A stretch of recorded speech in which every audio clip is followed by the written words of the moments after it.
covering all your favorite parts of the 50-yard fight. This is the Inside the Walls podcast with Zach Kyleman and Jim Mernier.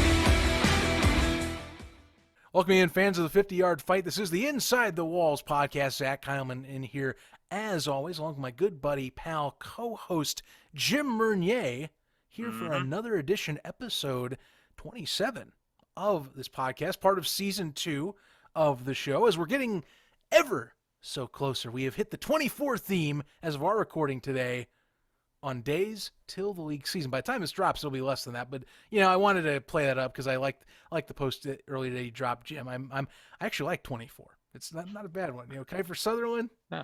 I can get with that. It's a very underrated series that never got its due diligence with a lot of people. So he's kind of forgotten. Yeah. I think some people forget about it.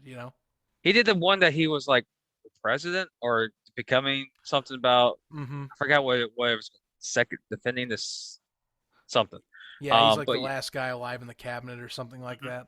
Yeah, but 23 is when this podcast released will be the 23 days until the season. So 23 is MJ. I know. I mean, I'm pumped for it, and we're getting ever so close. We're getting a lot of football coming up. I'll even hint at this while we're at. Actually, I won't even hint at it. I'll just full out. We got some stuff to announce for the show. First off, if you haven't already, check us out on social at InWallsPod on your favorite platforms, Facebook, Instagram, and Twitter. We are getting much more active on all these platforms. Great graphics, my buddy here has been dropping, really. Trying. At the very least, you should follow just for those. Indeed. Yes. If a little effort. I'm just saying. Yeah, meme season is on its way. Don't see all the fans out there.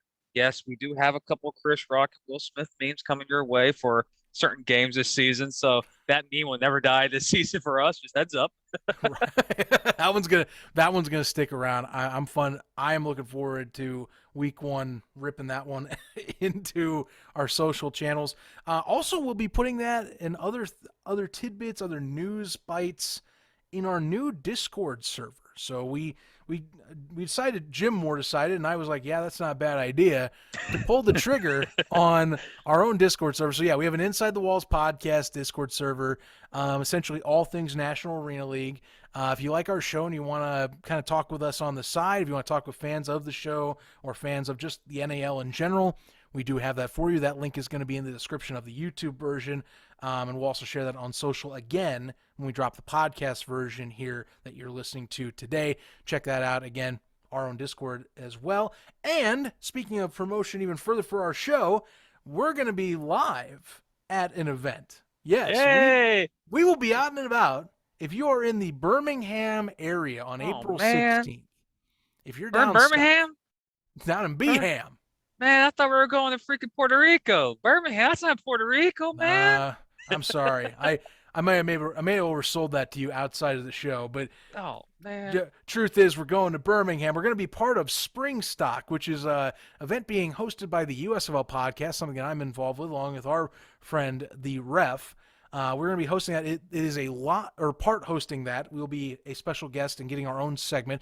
It is a special 4-hour broadcast from the inaugural USFL game on April 16th in Birmingham, Alabama, where we're going to be basically celebrating not only the game, but just alternative and spring football in general, thus why we are there. We're going to be giving ourselves some time to talk about the National Arena League to those on the live stream. If you guys want to tune in for that, be sure to subscribe to USFL Podcast on YouTube. Remind yourself by clicking a reminder bell on that live stream event that is on that channel right now. And we'll go live. We'll let you know when we're live, too. We have a specific time frame. We'll announce that at a closer date when we get there, too. Once we know when we are officially going to be on, because we can give you right now the time that we might be on, but there's other people there. It's a USFL event, so Zach and the Ref are going to do their show. There's a lot more USFL content. When we get on, it's going to be a 30-minute special. It's not going to be our normal episode for the week. It's just something to add in for the love of the game, especially as an outdoor game, but it's especially for love of the game. And if you do go to the event, while Zach is doing his thing, come visit me by the grill. I'll maybe be the drunk white guy giving out hot dogs. Because like the great Reverend himself, Ref, said the other day on the USFL podcast, we might hate you, but no one hates hot dogs. I know. Come get a hot dog and a beer, or well, I'll be drinking beer. You have to bring your own beer. But yeah, just come to the parking lot. It'd be a fun Saturday, and yeah, we won't know when we're going live. Hopefully, it's not before I get intoxicated. But we'll to be determined. I mean, hey, look, we'll keep the shit afloat. Like, it's 4 hours, so we'll be all over the place. But yeah, free food, free drinks, BYOB though. It's free non-alcoholic, so soda and water. We're doing giveaways there. At least me and the USFL podcast group are, for merch and other things like that. So if you're on site, great. If not, tune on in, because we'll be talking arena. We'll get our snippet. We ain't just gonna come on there and talk USFL. We will get our promotion of the National Arena League on that live stream. So tickets is a week away when we get on that. Exactly. We got to hype up what's coming next. Yeah. That's and then by then there might be training camp news, might be player transaction moves at that time that need to be breaking that weekend. So, and knowing us, me and Zach, with our connections within the National Arena League, we'll have a lot to talk about in that 30 to 45 hour segment we got on the Spring Stock. So hopefully you tune in. If you're in the Birmingham area, come out there, take the visit. I'm taking that 6-hour drive. Right. Zach's flying, so go out there and visit us. We're normal human beings. Come talk football with us. Don't come talk to the USFL for me. Talk to him for the USFL, not me. I'm just gonna be there to having a good time and getting together with a bunch of colleagues that we've gotten to know each other over the last couple of years. So that's the mission. Just a nice weekend in Birmingham. Hopefully God gives us a great, beautiful day, so we don't have to hide under tents. I'm hoping the same thing. Absolutely. April 16th. 12 o'clock Central Time, 1 p.m. Eastern Time, running for 4 hours before that game. Just check it out. Go over the USFL podcast and subscribe. Follow it along. You'll get your notification, and you'll get to see our pretty, or to some people, ugly mugs on the live stream when it happens. And maybe you'll see Jim eating a hot dog or a burger. I don't know. might be cussing out people too, because they're eating the hot dogs and the burgers. Might get accidental ASMR because he's eating the food right next to the mic, and I'm going, Jim, what are you doing? Look, did you order DoorDash? They had all the hot dogs, man. I had to order DoorDash. I'm just sitting there next to you, and I'm like, because I'm getting your audio with you going like that, and I'm going. Jim, what do you think about the Columbus Lions? What? What's going on? Oh, that would be such epicness. But our listeners are like, yeah, that's Jim. That's how he's been over the last year since we've known him, since here and inside the walls. But yeah, it's gonna be a blast, and we've been looking forward to that. Looking forward to the season. I mean, hey, training camps are they're coming up pretty quick.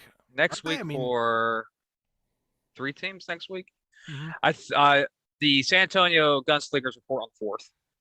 The 3rd is the Columbus Lions, and I want to say Jacksonville is either the 3rd or the 4th next week. So training camp starts for a lot of teams next week. I think most of them are going to be at least done by next week. So because 3 weeks of practice, that's still a short term. When you think of training camps, you think of the National Football League, where you report like halfway through July and you have 6 weeks to prepare for the season. Yeah, it's 3 weeks and bam, it's go time on the 23rd. Right. I mean, most of really all the rosters at this point are pretty packed in with what they need. It's time for cutdowns, at least for some teams in particular. Yeah. They're going to be starting to look at cutdowns. I know, like, we've talked like Albany, like that's going to be a fun cutdown session for them most likely. Just if you go and look at their roster and what's available. Oh yeah, great times. knowing Albany, they'll have the cut, and literally a lot of teams in the league are going to pick up players from them. That's what's going to happen. Oh, I mean, I think you can see that happen a lot. You'll see the transaction wire flip around for some people. Oh yeah. In that case, won't be surprised at all. But that's coming up here. I mean, we're going to be getting those cutdowns here coming into camp. Like usually it's like 30-ish guys, cuts down to about the 21, 25 range for folks. I don't know how Arena Football does it, but if it's as close as accurate to what I believe it is, I think they're down to their 21 roster by a weekend of the training camp.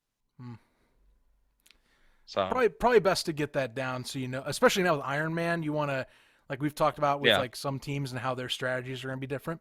Probably want that down packed a little sooner rather than later, especially if you have a game plan for how you generally run a game. Yeah, you want your game plan, especially for like teams like San Antonio that don't know their identity or how it's going to, how you can want to translate to the NAL. Right. Having your squad 2 weeks out, game plan for Orlando right off the bat, especially with Columbus the following week. You want to get as much reps as you can with the staff you have. And I think a lot of teams are going to follow that 1 week, week and a half in cuts, and then they'll have their roster of 21, 25, is it? Or 21? 20. No, 21, right? 21 players? I thought it was 20. I've heard 21. Okay, so it's that 20. was my understanding was 21. Right. So yeah, that's where we get it. That's right, because 18 is the old AFL roster size. Now it's 21. So yeah, it's gonna be unique. We're 23 days, 24 days, 22 days, wherever you're listening to this podcast or watching this on YouTube. Hi, YouTubers. I know how I usually do this at the very end of the show, but hi, YouTubers. But yeah, I think honestly, we're getting to a point where a lot of these teams are finalizing their rosters. You see on the transaction wire, a lot of transactions happening to fill up the 30-some minimum I think teams are supposed to have for training camp. I don't think that's an official number they need, but a lot of teams are signing. Like I seen Albany signed a kicker. I think they signed 2 kickers. Yeah, they got Belcher and Belcher, and I want to say Cargona, I think his name is the other guy. I believe it's Mark Orozco. Orozco? Grambling State. Okay. So you got teams signing kickers. You got like Jacksonville, I think hasn't signed one yet, but I think that's going to be pretty soon. So you're going to have the back end of your roster. A lot of special teamers get signed up if you're not, Peterson or TC Stevens, that you get signed like early in the whole transaction period. But for overall, we're getting close to where these rosters are going to be for training camp. There will be a lot of cuts on all these teams. I will not be surprised if you see players like, I thought they would be on the Albany's roster, play in Jacksonville or play in Columbus or vice versa.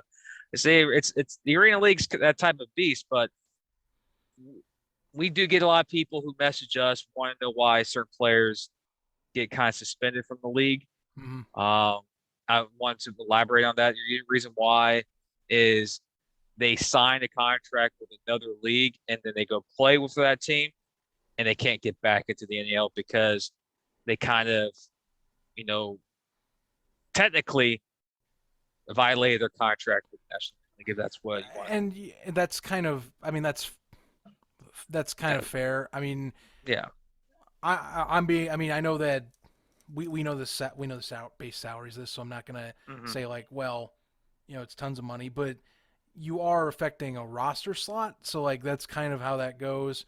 And it's not too often. It happens throughout the season. We saw last year, and there's still this year, but like, some players do want opportunities, and they take that chance and they go. I get that, but that does have a repercussion if you did have a contract. So that's how that's how the justification is. That's what I'm saying. Like, Yeah, and I guarantee a lot of people, they look at the nationalarenaleague.com or our Discord or our Twitter account. We update a lot of information on player signings and suspensions, and a lot of our listeners message us or text us or tweet us like, why are these players getting suspended?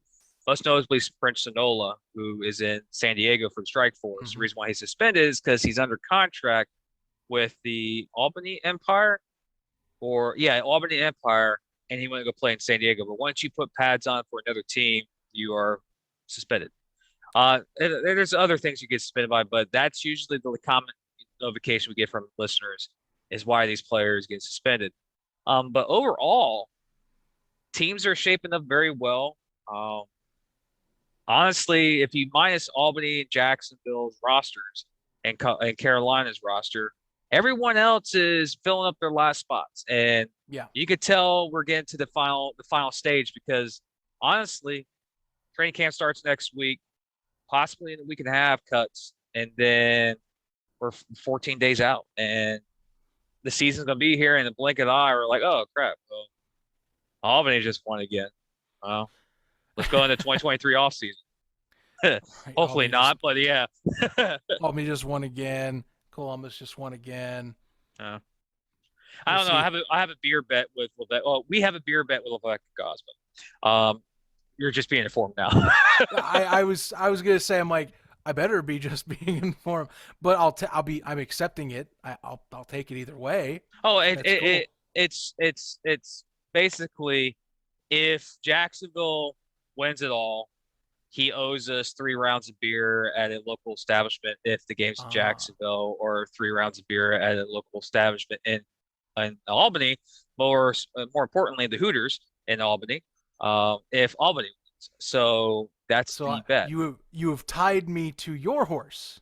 This is what's happening right now. Because I'm like, wait a minute.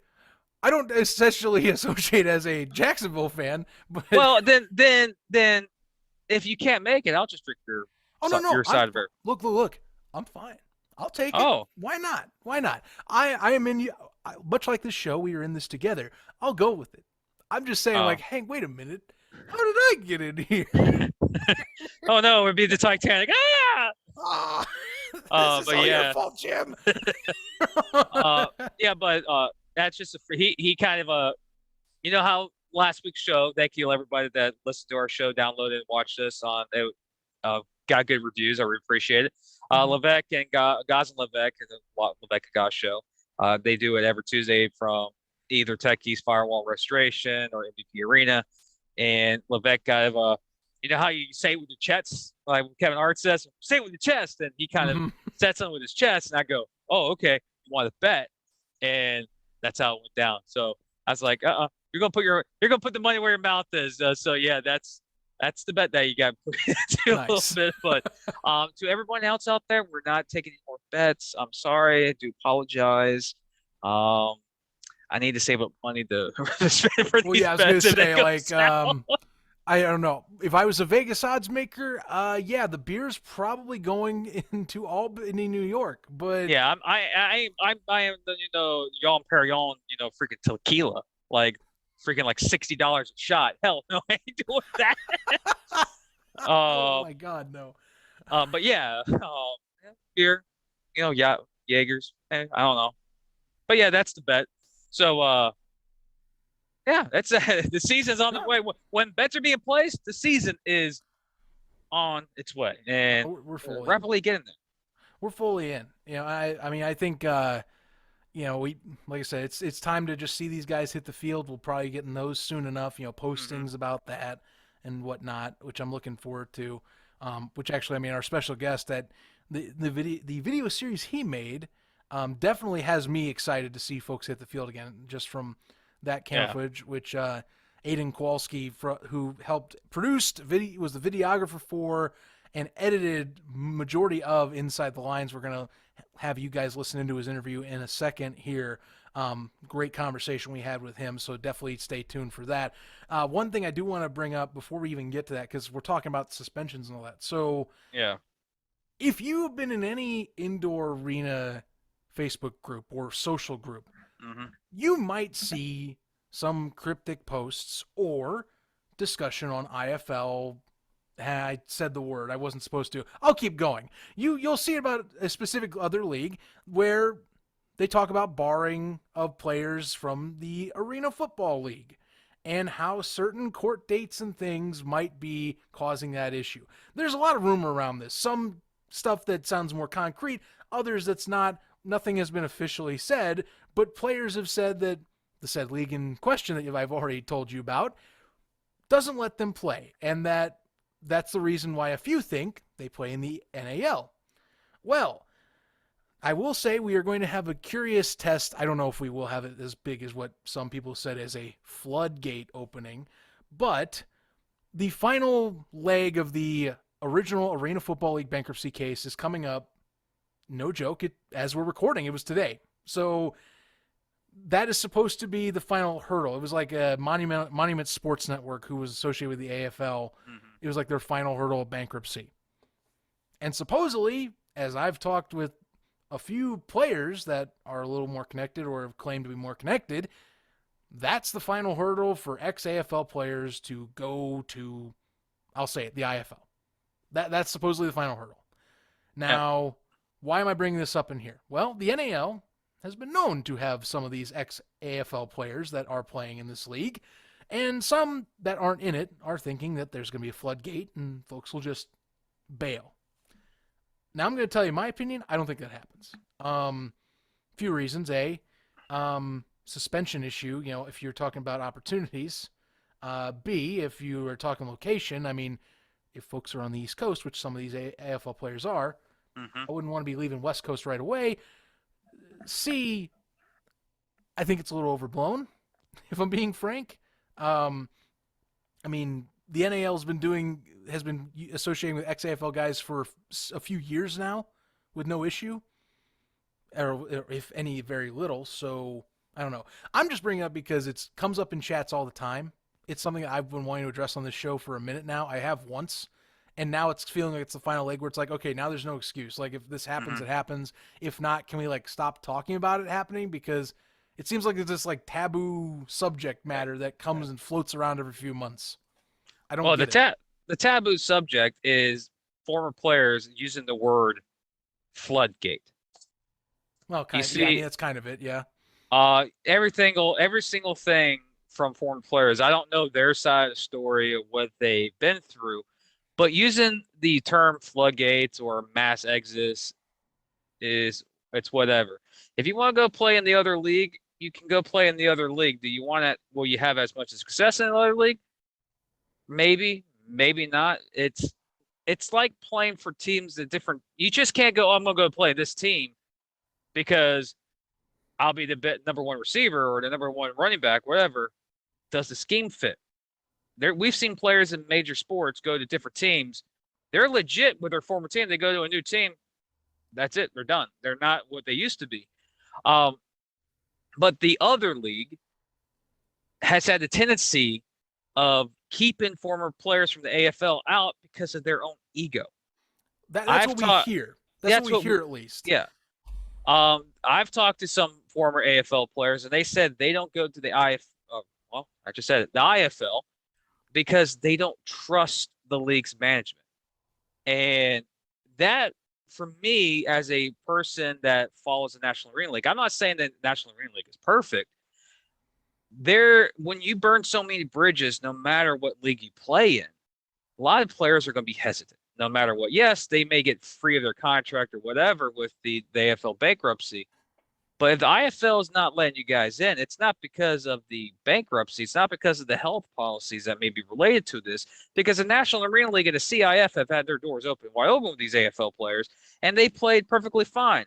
The IFL has an issue with the IFL, and it's more because they want to buy the rights to the IFL so they can buy the rights to the AFL so they can bury it. This has nothing to do with the IFL, being superior. They just, for me, this is not me knowing any basis. This is just me just looking from as a distance, looking at all these organizations, and realize that the IFL doesn't care about the AFL.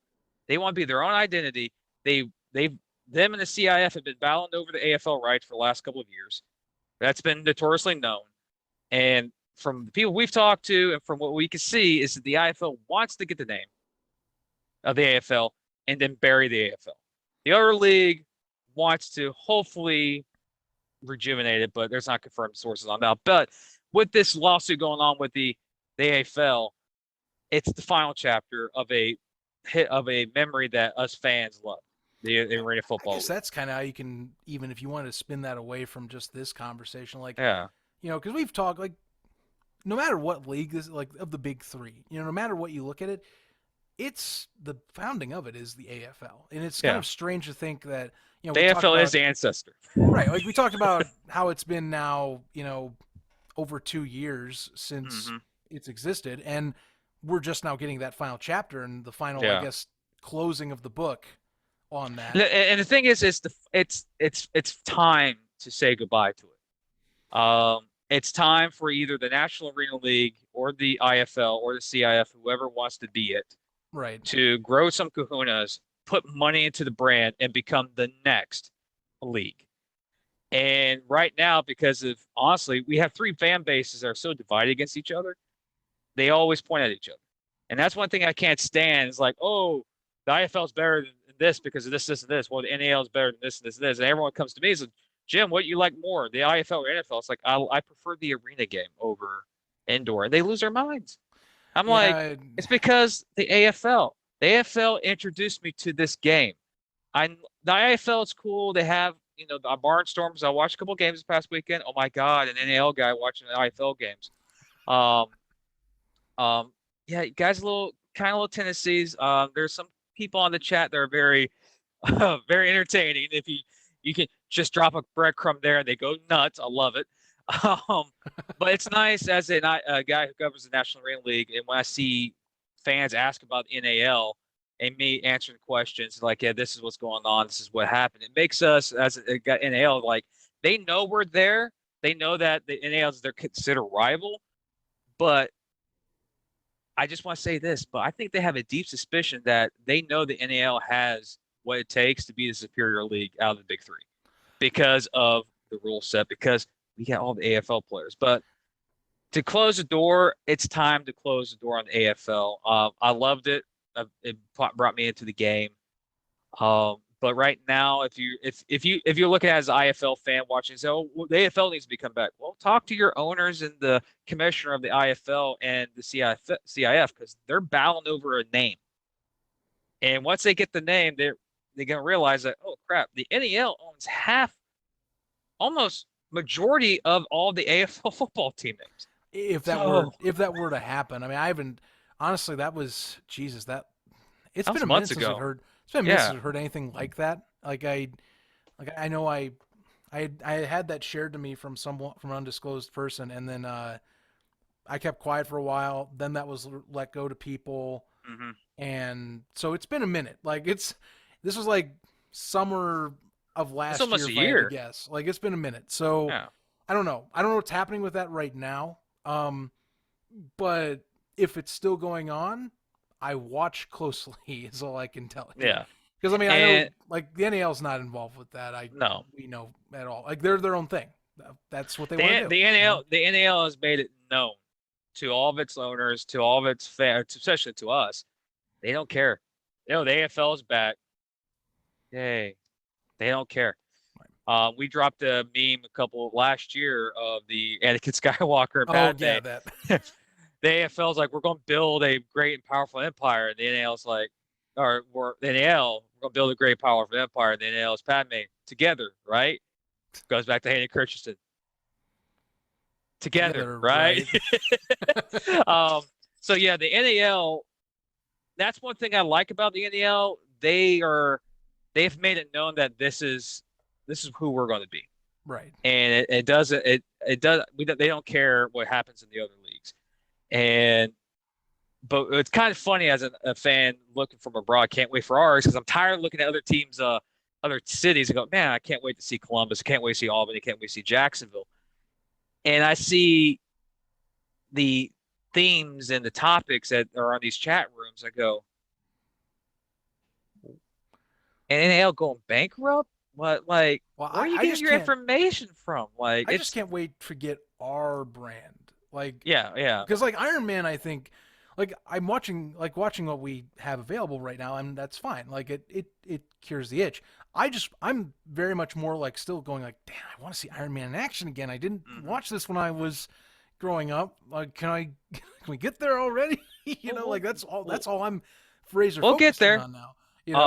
We'll get there, but it's if to the fans out there that are not NAL fans who happen to jump on this podcast, and because I guarantee most likely we'll have hashtag IFL in here because we're talking about this.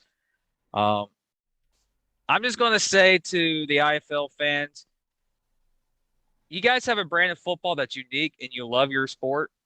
We love our sport. Why do we have to hate each other? That's the only thing I got to say. Why? Very good question. There's people in that chat room that I'm just like, why are you fighting people who are asking questions about another league?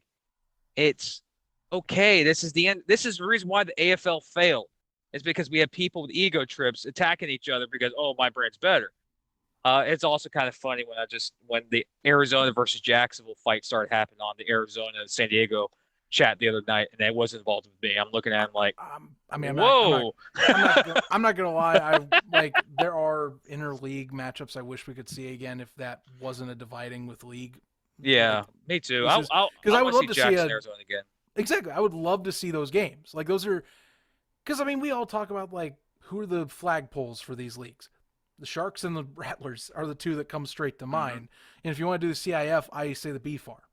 But even then, yeah, and it's not really the same level as the other two in my eyes. And the common question, you see a lot of IFL fans like the NAL and the IFL need to merge. I'm like, what's going to stop that is Arizona and Jacksonville. Yeah. That's never going to happen again between the two ownership groups. And as fans, it sucks, but if you know the situation from Jacksonville's point of view and from Arizona's point of view, you understand. And that's the business of indoor football. Yeah. Nonetheless, they're tied to, like I said, today's weird that it's a final chapter. And just that bankruptcy case, it's almost been 3 years that we've had to go through that. But it's been. That is, here we are. And I'm also gonna give a shout out to Arena Football Edits on YouTube. He puts together all the highlight films for every single team from last season. He made a video.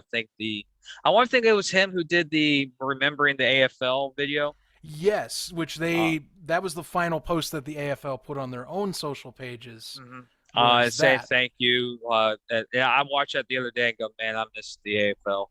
I had great franchises, and it got too big for its worth. And it's our job here at the Inside the Walls to get you guys excited and remember that the game is still alive. Mm-hmm. Absolutely.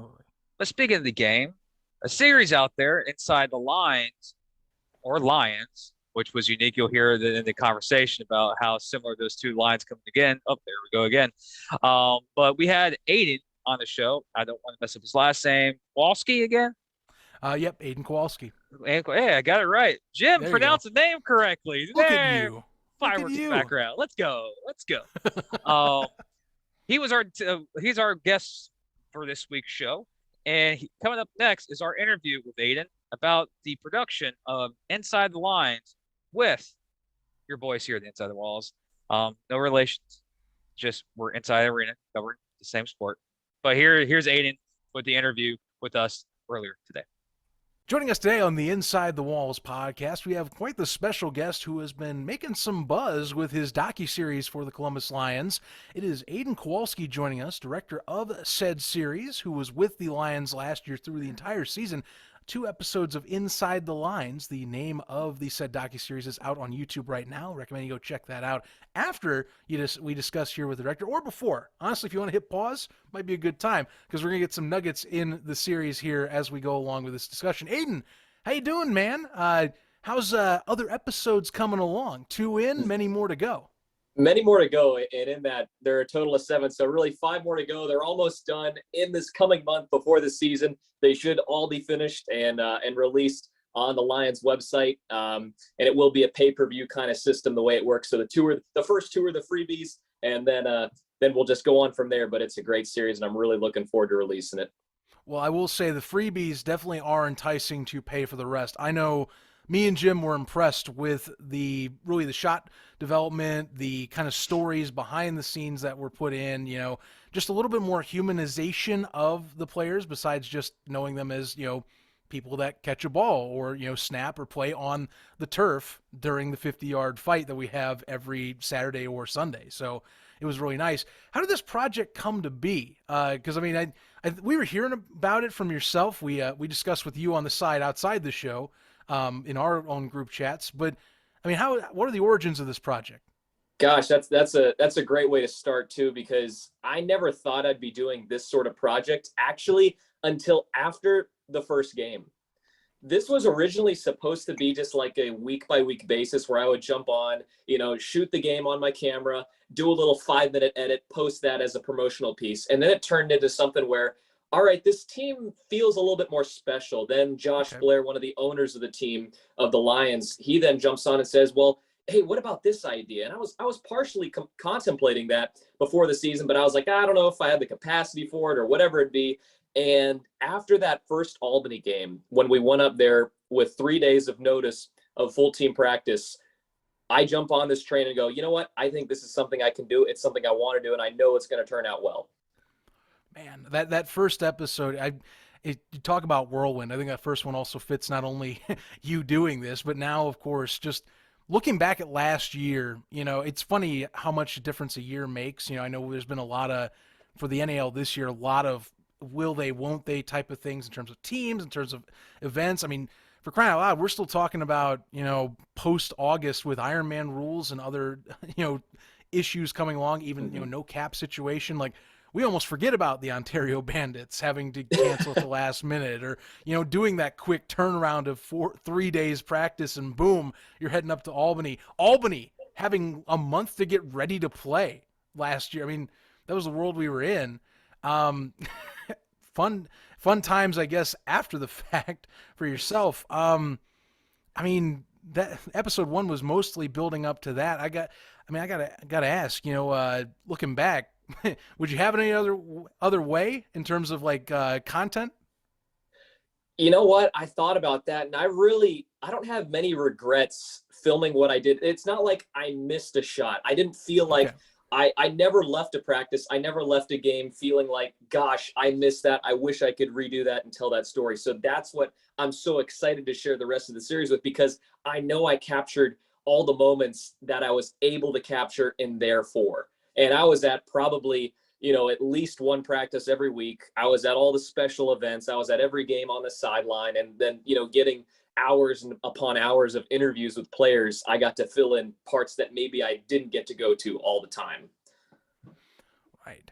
I mean, there's plenty of stuff going on with Columbus that we learned about. I gotta ask, reactions back to at least the rookie night. Did you know about that at the time? I mean, how is it being in the locker room, getting to experience what is a tradition for the organization now?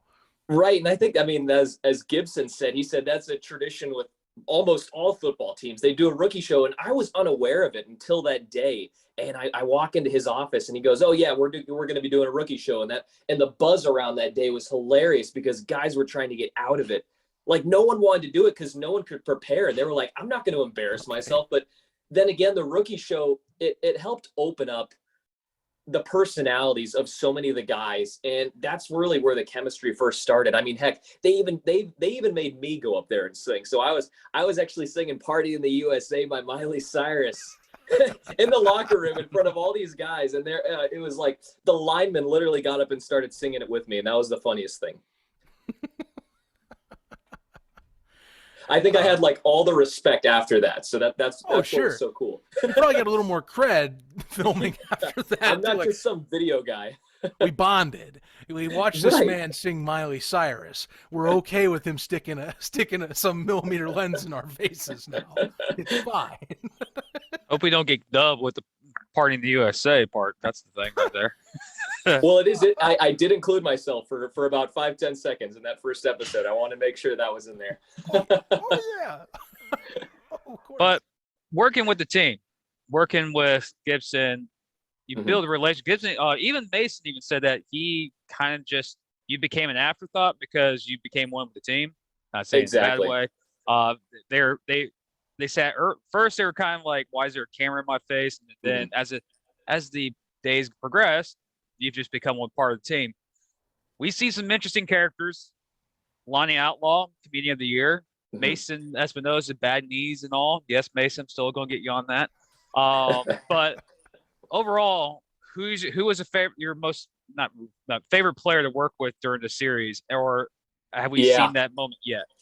Gosh, there's so many of them. I think two that I want to point out. I mean, of course, you have Mason and Lonnie, and they're going to be throughout the series. But Mo Leggett, the veteran D-back, where in episode 3, the Jersey trip, you're really going to start to see his colors and the character that builds from that. Another one I want to point out is Sam Dobbs. He's a rookie that came out of Vanderbilt, and he's kind of getting into the acting scene too. So he's not camera shy whatsoever.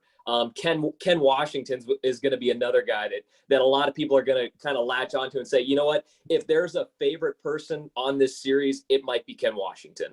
And that's the way I kind of wanted to build it, is build them up as characters in a way so people can kind of play along and almost relate to them in some ways. So we get on a more personal level. You know, I love you brought up Dobbs. Because I Thor. thought Thor, that's right. Thor. Because I episode 2, I thought like the conclusion after the game, you know, him going, you know, I give the ball back after, I'm not used to arena, I just give the ball back after a play, and like that moment, like on the turf, him going like, I'm gonna give this to my dad, and like him getting emotional about that, you know, I thought that was like that kind of just shows and really was coming out as like, look, these are people, like this is a special moment for this guy. He's playing a technically professional football. This is the highest level you can get in this scene. So, you know, I thought it was pretty incredible. You have any other moments that stick out to you like that? You know, just things you didn't expect, or like maybe you weren't fully prepared to see with this series? You know what? I think the Sam getting emotional in that scene, that was probably the eye opener for me. Unexpected. I mean, gosh, just the season as it goes on. I really, you're going to be treated when you watch episode 3 for that first time. Let me tell you, Mo Leggett is the funniest guy. Okay, so just a little run through. I remember I added a teaser at the end of episode 2 where there was a group of there was like a Jewish family, a Jewish get together for Sabbath, I think it was. Okay. And they were at our team hotel. So we go there, and Mo basically goes up to them, and Mo's, you know, I tagged him as the Renaissance man. He'll go up to anyone, anytime, he'll talk him up.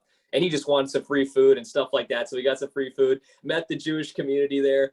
And oh my gosh, it's the funniest thing. I just can't stop smiling about it because they just absolutely love the Columbus Lions.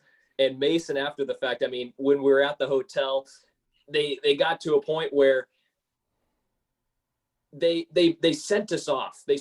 So as we were going to the game, they were literally outside waving us goodbye. I mean, I don't want to spoil too much, but that's probably one of my favorite moments of the season. Nice. I was wondering what that connection was at the end. Like, wait a minute, these are people I definitely have not seen so far in here that have not been with the team. I was like, are these Jersey folks I don't know about? Like, you have a bunch of Jewish people and some dude in the trunk of a car. And that's when the tease ended. I'm like, well, that episode 3 is going to be unique. Like, I forgot about that. That's right. Yeah, because Ken Washington. So the story behind that was we were on our way to the airport. It was a rainy day, and the flight was delayed. Thank goodness. If the flight wasn't delayed, that car with Ken, I think it was Kewan Alfred, the trainer Carrie, and I think one other, they would have missed the flight. And in Ken's trunk was all the training equipment for Carrie. So we basically would have had to possibly delay the game because some of our players weren't going to be on that flight. Man. Wow. Arena ball. You got to love it. It's not like the NFL. Like, we can. Yeah, let's park the jet there for 5 minutes. We can do this. Like, okay, Bill, you can get into the truck now. That's what's awesome. You get the stories behind it too. We just assume things go fine normally, you know. Not last year.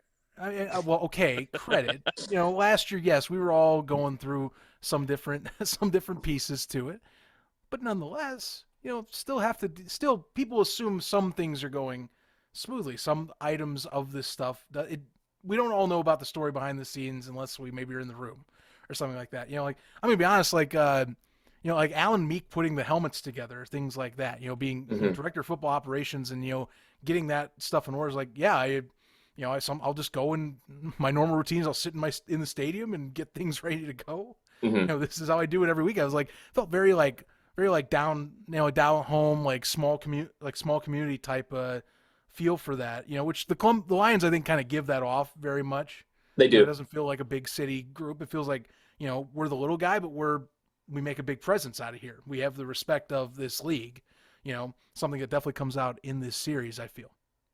It does. Yeah. I mean, 5 of the past 6 years, they've made a championship, and it's like, you know, Columbus is always like, it kind of, you feel like that little brother to whether it be Jacksonville or Albany or kind of the larger market teams, and having to compete with that. But the quality of the players and the quality of the guys is just unmatched. And, you know, one thing that was different from my expectations walking in were some of the personalities. I didn't know how well they would get along. And I think part of it has to be attributed to the chemistry that was just found on that team. It was such a special group of guys. They were so, they were so woven, so tightly knit.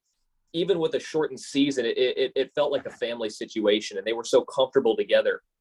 And that's what I think what made it so special and why really we won so many games. Is there anything you couldn't shoot? Like, did you have a list of things that's like, you cannot do this? Or like you're going there and they're like, on second thought, maybe you should be cutting that out. So usually what will happen is one of the guys, if they're just having a little side conversation, he'll just be like, Aidan, you don't need to get this. And, that's okay because it's really not that important. It's more personal matter versus really the bigger picture. Okay. And that would just distract from it anyway. Outside of those small moments, which were very few, I got to keep it as uncensored as possible. Nice. It was just as raw as possible. I mean, some guys even took the camera from me and then they started filming because they were so into it. And so I got to go behind closed doors. So in episode 2 in that Albany game where I got to be in the main locker room and then take it into the coach's locker room where there were 2 totally different attitudes because Gibson had to put on a different face, making sure the team stayed in it. And then to his coaches where it was like, all right, we got to, keep this thing together because you know how it's just going to sprinkle apart if, yada, yada, yada. But I got to be in those rooms when those closed door conversations happen. And we're going to get to release those on the episodes. That's awesome. I'm glad to hear about the uncensored, or at least as close to real as you can get. Right. Type of thing. Which, I mean, some docuseries, there are things you can't fully release everything. I know that every situation is different, but like that is nice that, even hearing that from yourself, being the one behind the camera, that, reconfirming like this is definitely everything you were going to get out of this so far. And that the rest of this, you're going to get everything as much as you could possibly take in. So that's great. How do you, Jim, you can go ahead. I was going to just ask him a question about, you went to Albany, you went to Jacksonville, you went to Columbus or Carolina, the visiting venues you visited. Mm-hmm. Were those venues very welcoming for you as a person who's recording documentary series? Because I know some venues are like, hey, what's this random guy doing on the field? Get off the field. I noticed you in Jacksonville were on the field a lot. So maybe Josh Blair was talking to Steve Kerr and it's like, hey, he could be on here. He knows what he's doing.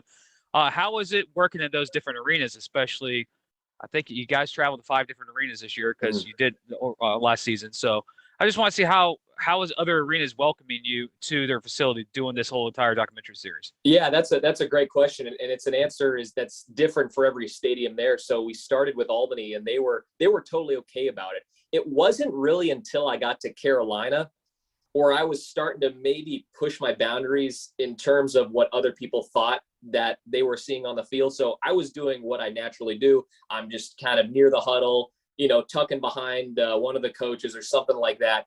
And it was, I think in the second quarter where one of the ushers, the head of security came up to me and said, hey, you can't be on the field. You got to be behind because you know how in Carolina, there's the end zone and then there's that kind of out of bounds area just beyond it. And then there's the wall. So usually that's where media's allowed to be. It wasn't until I then went over to owner Josh Blair and I said, hey, they're not letting me on the field. And he's like, all right, hold on. He gets out his phone, one phone call. The lady comes over and then she's apologizing to me saying you can go wherever you want. I was like, oh, okay. That's some kind of power right there. Yeah. Cause I noticed in Jacksonville, you were everywhere. Like there was no hesitation. And here's the funny thing about Jacksonville is that that was the only team who made me sign a release form saying that if I got injured, they were not responsible for it. After I signed that paper, they said, you can go wherever you want. That's the reason. And that also could be that little rivalry. It's like, yeah, sign this right here. So if you get hurt, we're not going to pay for it. But I guarantee you, if anything happened, Josh would have been on Steve's behind and the guys in Jacksonville. Something would have gotten your way if something like that did occur. Oh, I imagine you're going to be that camera guy. It's like, I might get killed, but I got the shot. Right. And that's what it was so funny because there were some shots that the players were starting to come after me where it was maybe an interception. So I was standing behind Coach Reed, Brandon Reed he was the defensive coordinator for last season. He retired, but man, I mean, what a guy, what a coach after getting to talk with him some. But there was an interception in Jacksonville where it was along the left sideline and they were coming down. So I was having to run with my camera and I'm having to move it all over. So that was probably the one shot I missed maybe all season. And then one other one, I think this was the Jersey game at home. So this was game 8. Okay. And there was a snap into the end zone. I think Mason took it back. I'm not sure if he fumbled it or not, but the linemen were rushing back toward me and I was up against the wall. So I really couldn't go much elsewhere. So I had two huge linemen start to tackle and it was coming toward my way. And I'm like, I really have nowhere to go right now. And this was the closest call from me getting actually taken out. My shoe actually came off because they had fallen on my leg somewhat. And I had to just like yank my leg out and my shoe's just on the ground there. I'm like, all right, that's about the closest I've come to ending my filming career. Mom, it's been nice. Why? Yeah. The wall always wins, Ma. Well, 300-pound freaking offensive lineman and a wall, and then Aidan right there. Not a good right there. 160-pound Aidan's going to be in 2 pieces at the end of the play. I'm just imagining like somehow you get stuck in between a tackle and it's like they suplex him a little too far with the motion. Oh. Now, I've seen people in documentary series, like the NBA did one a couple years ago. I think it was either the Bulls or the Pistons were doing it, and it's the notorious Carlos Boozer nutshot hit, and he hit the camera guy. Like he dunked, turned around, swung, and knocked the camera guy out. And like, oh, that's really close call there. I forgot what the NBA show. It's on. I guarantee it's on NBA Network. If any of our listeners know what I'm talking about, they covered a couple of like players. They highlight a couple of players throughout the year. Like it was Carlos Boozer, Derrick Rose, and I think there was a couple other guys. And literally they showed the blooper reel. And I remember watching either, I think it was on YouTube or something. I ran into it, and literally I saw these camera guys getting hit in the head, nut shots, hit in the knee, or especially guys in the NFL, guys who are filming the game, see the guy catch the ball, but they got to stay there because CBS said, you guys, it's going to be reviewed if it's a catch, and they get completely annihilated because you got the 2 DBs and the receiver just coming out at full speed ahead. So what's your opinion about having like a full costume of just pads? So you're walking around there just pads, so you don't get hit. Because I've seen videos all around, like people who do documentary series. I'm like, oh, Jim, that looks like season ending. I'm like, and nothing happened to Aidan and Jacksonville that I remember, but there was some. I've watched arena football my whole life. I've seen some brutal hits on the wall. I'm like, just adding the camera guy there. Like I look at the cheerleaders sometimes in some of the teams. Like Carolina has cheerleaders on the field. I think Jacksonville still does occasionally. I'm like, what happens if there's an interception and they're in the way? There's gonna be some damage. So refs get plowed over too. Like, that just happened this past week in other leagues. I'm not joking. Yeah. You know? Are you talking about the referee that get the ball bounced off his head? Like there was a slot route the quarterback threw and popped him right in the head, like clearly like there was that. There was a fumble. Scene from, like the longest yard. I'm like, oh my god, he got knocked out. Right. I mean, talk about hazards. You know? I'm like, but still, it's like you're brave, dude. Like I'm a former football player. Zach's a former football player. I ain't getting on that field during the game. Oh hell no! Like after the first couple of games, I got fairly comfortable with it because then I started to understand more about arena football because I didn't really watch a whole lot of arena football before this past season. So after I kind of understood the play calls, a little bit about what they're doing, the formations, where things are, where the coaches stand, I felt pretty safe. So you're now a fan of the game. Now I mean, I'll check every chat, every Facebook message. Oh. Cool. Everything. Remember to tune into us. Yeah. No, I mean, I listen to the podcast with Mason. I know this is not going to be a hard question for you, but who's your allegiance to in the NAL for next season? Are you free agent or are you still sticking with Cobras? Oh no, with the Lions. I'm actually going to be. I was hired back. I was hired back to be the public address announcer for them this upcoming season, so I'll be hanging out with the team still. There can't be traded. No trade, nothing. No, not yet. Not yet. He's trying to get his angle. That's exactly what this is. I'm as much of a free roamer. Man. I need connections. That's what happens that's what happens. You live in the Midwest like myself, and you don't live close by, or you don't get to film a team. So I get to at least roam a little bit. Jim, he's set. He's been a Sharks fan forever. Just how it goes. I actually was a Predators fan before, but that was in okay. 2006. I was Yes. went to my first arena football game in 2006. Was New York Dragons and the Orlando Predators in the at that time Amway Center. That was my first introduction in the game, and I was hooked ever since then. And then when Jacksonville got a team in 2010, been with them ever since. I haven't missed maybe 3 or 4 games because of work, but been there been every game, especially that 30-point beating last year by you guys. So yeah, thank you, Mason. Thank you. $40 for the beers. I got to ask you, man, what are some other challenges with filming the game? Because I mean, you know, you can obviously the sidelines aren't exactly traditional sidelines. You get a select slit per side, or really on one side, really that you can work with, or depending on the arena restrictions, how you get to work with things. I mean, how is it handling 50-yard versus, say, maybe if you had experience with other settings? Well, 50 yards definitely going to be easier. I haven't filmed an actual football game like on a 100-yard field, but with the 50-yard field, the challenge then comes down to I only have one camera and I can only choose to shoot one thing at one time. So the biggest thing was, all right, do I go after the play? Do I go after the coach's reactions? Do I go after the bench players? Is there a side conversation with the fans that I want to capture? So the way I kind of handled that is I had 2 different microphones. So on one video, I could then take my Rode mic, which was the thing that was just going to be attached to my camera itself and just get whatever's right in front of me, or I can unplug it and then plug this other connection in, which is toward the wireless mic. Okay. Now with the wireless mic, I can then put on Coach Gibson. I can put on a player. I didn't trust putting it on a player this season in game. That just felt a little dicey to me. So what I did is I put it on referees instead. I love that. Yes. I got all the conversations in the huddle. So I love the episode 2 when you put it on the ref. He's like, I saw that one coming. Like that. It's the score.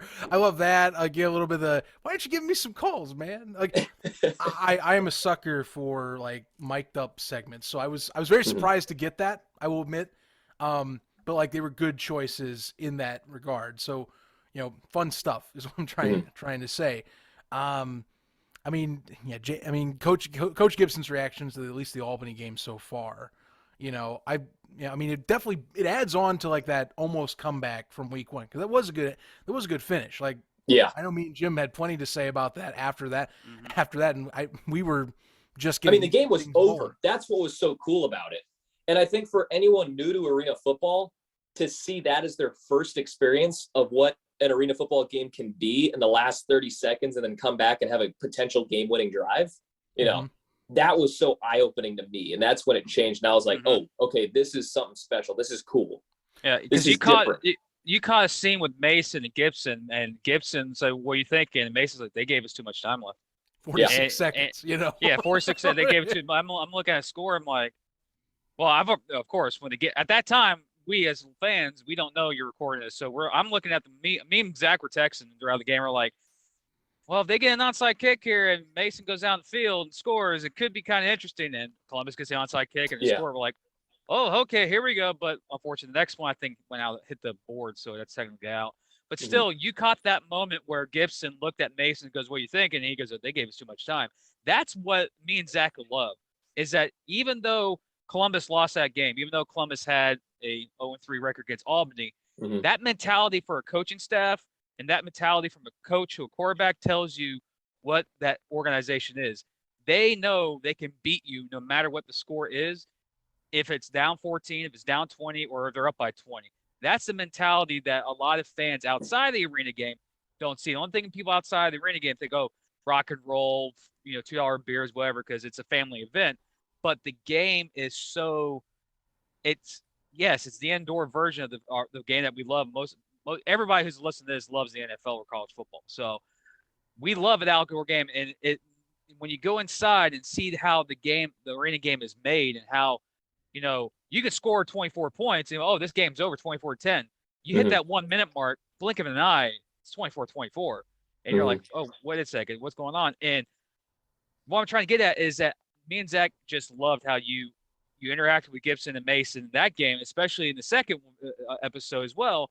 You get to see the insides of what it really takes to win these games. It's not just, oh, we're going to go down 3 touchdowns. It's strategic. It's strategy.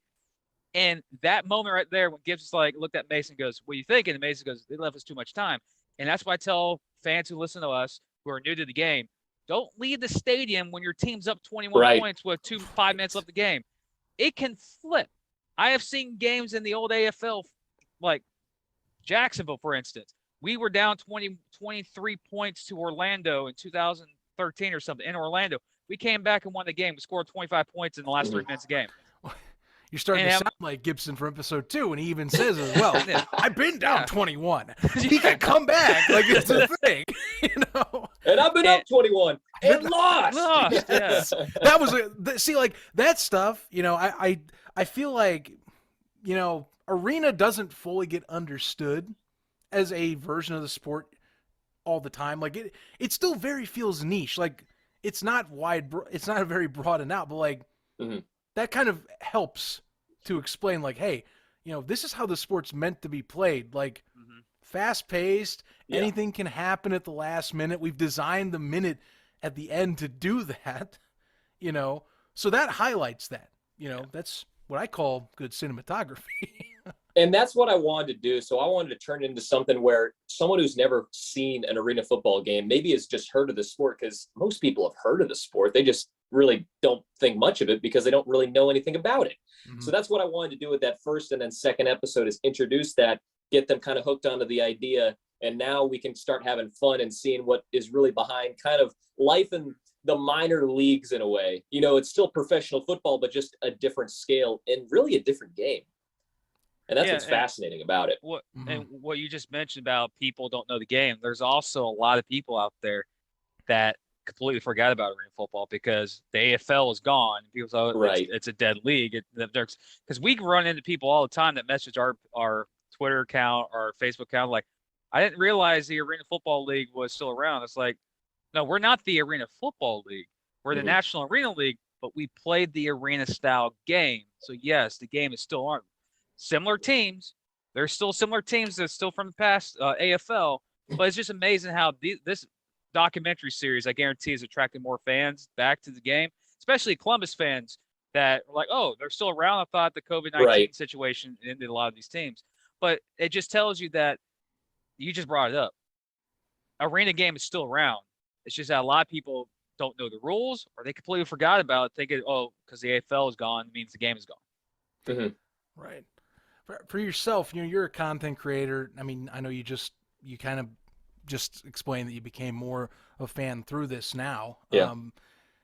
We don't see enough of this in this sport, like I'm talking just like series like this, coverage of games, extra content outside just the live broadcast. It doesn't happen often. We're actually seeing more and more in the arena scene this year, along with your stuff too, where it feels like we're getting more of that. I mean, it's a sport that I think needs to be covered. I mean, how do you advocate for that for yourself? Is there? It's tough. It's tough. I know. I understand your question. It really comes down to money, I think, is that leagues can't afford one good camera crew. And I think, unless you're paying top dollar, like NFL film kind of quality, it's tough to put out something unless the producer, like myself, is just so passionate about creating this thing that I just kind of hopped on board and said, I'm going to see this thing through. And no matter how long it takes, I want to make sure I put the best piece of art I can on video and make sure I tell the real story behind it. And it's really tough to find that when you have a team. I originally actually had a team of 5 people, and now we're a team of 2 people, and that's me and one other person. And he's just doing a couple of side edits and then sending me the clips so I can then pile it in. But I'm basically done about 98% of the work. So it's like, all right, I get to make it the way I want to make it. And I think that's what also is going to make it so much better. Also, I got one last question for him, Zach. How is it working or actually talking with Duncan? He's the guy who knows the arena game. I saw that you had him on the video in the first episode, and he's in a lot of 2 episodes. Have him breaking down the arena game, the Columbus Lions, as they're one of the longest reigning teams in existence right now. He's a guy that, for people who don't know what we're talking about, this guy does inside the was it inside the arena? No, he's arena football statement is what you're talking. Arena football statement. That's right. Yeah. Inside arena is another guy. He's also a good guy. He loves the sport. But how is it working with him? Because we know him. He's very genuine, and he knows his stuff. We know our stuff, and we bounce information from each other. How is it actually getting him to get onto the show to talk about the Columbus Lions and the overall landscape of arena football? Yeah, so we first met when Albany came to town in week 7, or I think it was game 7. That was the time Albany came to Columbus, and he made the drive down. I forget exactly where he's from, but it was, a 20-hour drive. He was out kind of over, west side of the country. But he's also a filmmaker. And that's what, I didn't realize, but he actually put out a piece of his own. Yeah, he did. This past month, and I still I want to be able to buy the DVD and still watch it. I'm a full-time student and working on this, so I haven't totally found the time yet. But I really want to see his work as well. But I got to know him a little bit, kind of learned his knowledge of the game, and then he really offered to make this piece for me. Where I was like, you know what, I wanted to film him on the field. Our original shoot was just asking him questions about the game, and then he took it a step further and then went to his studio and then filmed that first piece himself. So then I was just able to plug it in, and then he was able to give a great background of the game itself. Nice. I did like that, putting in the Arena Football Guru piece too. I mean, that's a good one. That's a good one to explain it. I mean, I think more and more, especially I think the last year, more and more people, and this is praise to him, have really started looking and saying, this guy is kind of like your know-it-all, flip a page. He's going to give you something about any of these, beyond just the big three. Like we're talking like all the smaller stuff too.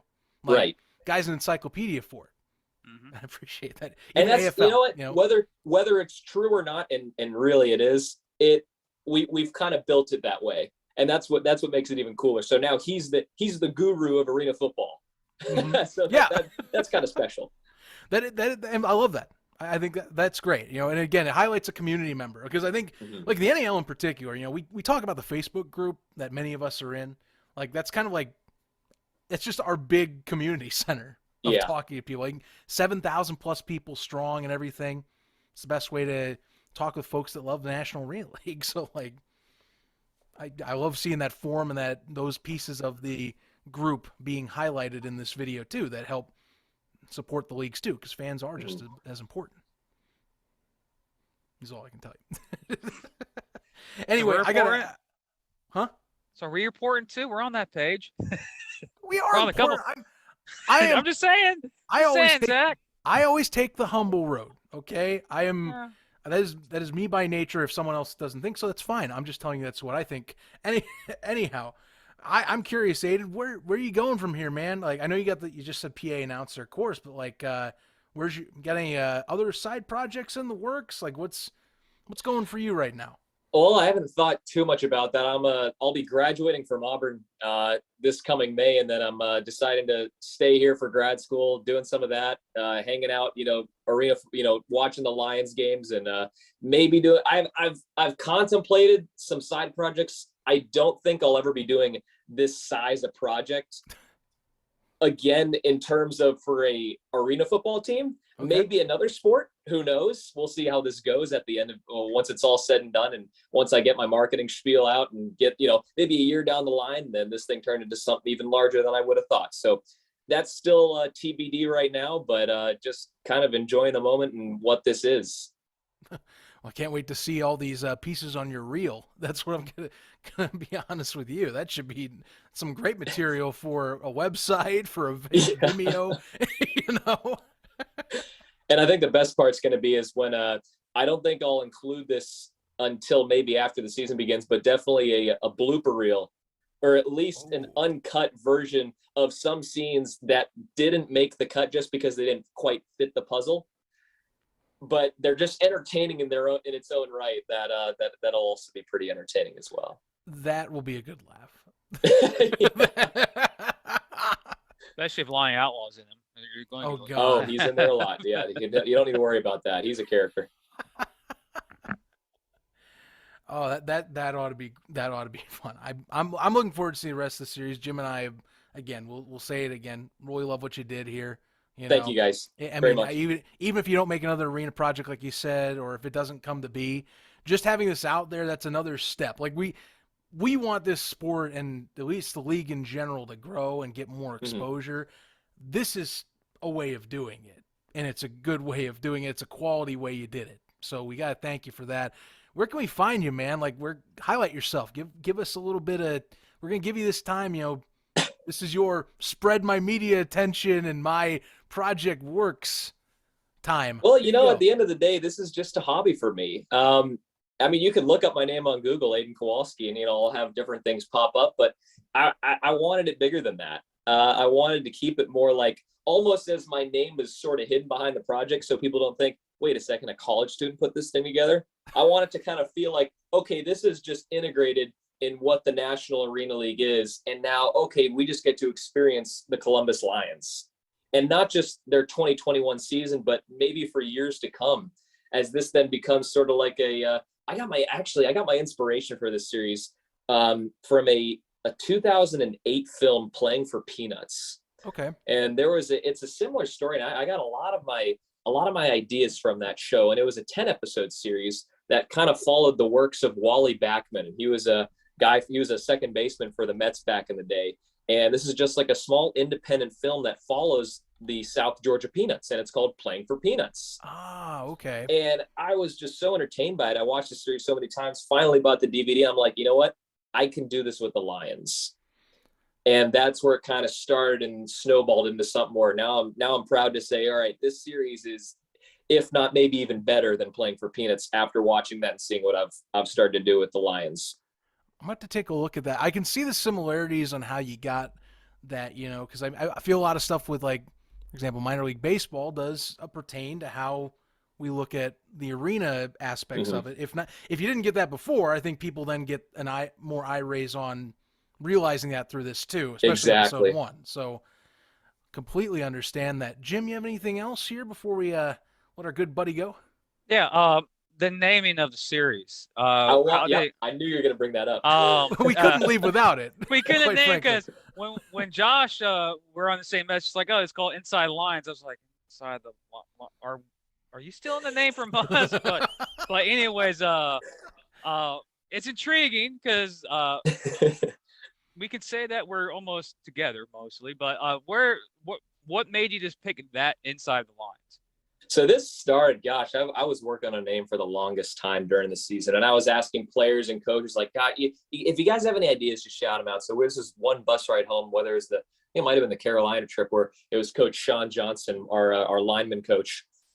And he kind of brought up the name sort of like Inside the Lions or whatever it was. We were just kind of spitballing. And I was thinking, well, lines sounds a lot like lions. So we're kind of getting the beauty of both words in a sense. So if you just say Inside the Lines, did I say lines or did I say lions? So that was kind of securing that. And then the second reason is that all of my shots, or a majority of them during the game, were shot inside the lines of the football field. I really didn't get into the crowd and shoot from outside. Oh, excuse me. There we go. my phone. Yeah, it is what it is. It's all good. So I really, everything was inside the huddle, inside the bench, inside the locker room, to where we got that inside look at everything. So that's why I kind of then stuck that in there. It wasn't until after I put the thing together and then I heard from conversation saying Inside the Walls, I'm like, you know what? That does sound a little similar. I'll give you that. But that was just a total coincidence, to be honest with you guys. I totally forgot about it. I mean, hey, look, it's just an arena theme. Like, we got folks like Inside Arena. We got Inside the Lines. Like, it's an indoor sport. Like, it's kind of unavoidable to a degree. I get it. Fits it though. Hey, we don't have to file press charges or anything on the name. It's like, hey, they stole our identity. Thank you. But technically, you're inside lines. We're inside the wall, so we're basically inside the arena. We're basically inside the arena, covering everything's arena football. There we go. I like that. Really like that. But you're a Columbus guy, so I don't know about that. Natural enemies. Hey, we're getting close to season. There's a rivalry coming up pretty soon. That's fair enough. Home opener. That's for sure. Aidan, thank you for taking your time, man. Again, we're looking forward to seeing the next 5 episodes here. You know that they're going to be available. I know we kind of asked earlier. Again, to re-specify, any specific time frame when you expect at least episode 3 to be dropping? Well, so the way it's going to work is I will be dropping the rest of the series entirely now. So I dropped episode 1 and 2 a month apart from each other, and now it's just going to be everyone can binge watch it once it's finally released. My goal is to get it out by a week before the season, so around April 16th, nice. which is also my birthday. So that'd be a nice birthday present if I could release it on that day. So I'm working to get it done by then, and or take a visit to Birmingham, because me and Zach will be live in Birmingham for spring stock for USFL football on the 16th. I was gonna say happy birthday. Your presence, the USFL opener. We're tailgating. We're doing a live podcast. Or FCF if you really care. Like that's the other one too. So too funny. Well, I guess you can reward yourself for a job well done when it drops. Gosh, yeah, I'm gonna figure out how to celebrate this one, but it'll be it's a year's worth of work coming down to 3 hours of footage. That's kind of been mind-boggling to me. Well, be proud for sure about it. Like I said, there's a lot of people that, again, you probably already got your own feedback about it. But, I mean, people are happy about this. They love it. So, again, thank you very much. You know, it's a great media piece for the community, and at least for indoor arena football in general. Gentlemen, thank you so much for having me. It was just a pleasure talking about it, and I really look forward to releasing it and hearing all the comments coming forth. That'll do. Appreciate it.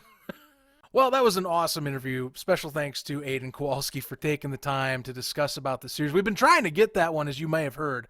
We've been trying to organize that for a minute. So glad that we got to sit down and talk with him. And I stress again, Jim will stress again, we really, and I know it's hard. I know budgets are a thing. I know the documentary series aren't exactly a necessary expense, but this content helps spread the game out a bit, and it makes it more accessible to people. Like, seriously, the first 2 episodes I thought did a great job of like showing off like what arena can be. So, I'm glad that we're gonna get all the other episodes, and that, you know, even though paywall or not, like it's worth watching. Like those first 2 did a great job enticing me to want to see the rest. But the thing is that you're gonna get the paywall, but you're getting 3 hours of straight content. Damn right. Of the whole season. And knowing me, I'll happily pay for it. Mm-hmm. And also, if Aidan does let us get it for free, it's fine. I'll still happily put money towards it. This is the kind of stuff we need in indoor football. And hi YouTubers, new camera, laptop dead, cell phone. But yeah, I think it's a great thing. And Aidan did great. And when he said he did this all for free, damn, great production, great insights. If you haven't seen it, ladies and gentlemen, go watch episode 1 and episode 2 now on YouTube. The link will be in our description on the show. Go check it out. The guy did an incredible job. And yes, the name of the show may have gotten, kind of close to ours, but still, he's a guy in the know in Columbus. And he does good work. It's going to be the PA announcer. So if you're in the building in Columbus, you'll hear him now. And remember, the guy did work for the inside lines. And it's cool that it's getting done. And honestly, I'm looking forward to the next episode, because I want to see that freaking, trunk issue. Like, really. All for the love of the game right there. That's what it is. The Jewish family and the person in the trunk. What a way to tease an episode. That episode 3 tease is great. I'm serious. Like, I'm so glad he gave me the context of the 3 guys in that tease, where I'm like, who are these people? I must know just that. Or the fact that, you have the freaking trunk situation that everyone just wants to see at this point. I'm excited for that. That's going to be fun. You can call it a truncated episode. Oh, look at you. See? Look at that. You. Look at that. Yeah. Jim come with the jokes. Aidan, Josh, you can sign me to a contract. I'll give you some hit lines for episode titles. Episode 8, when you play Jacksonville, call it the Extinguish.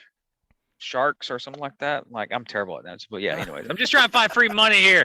Pay me money. No, Oh, I'm good good. Lord. Oh my God. All right, Jim.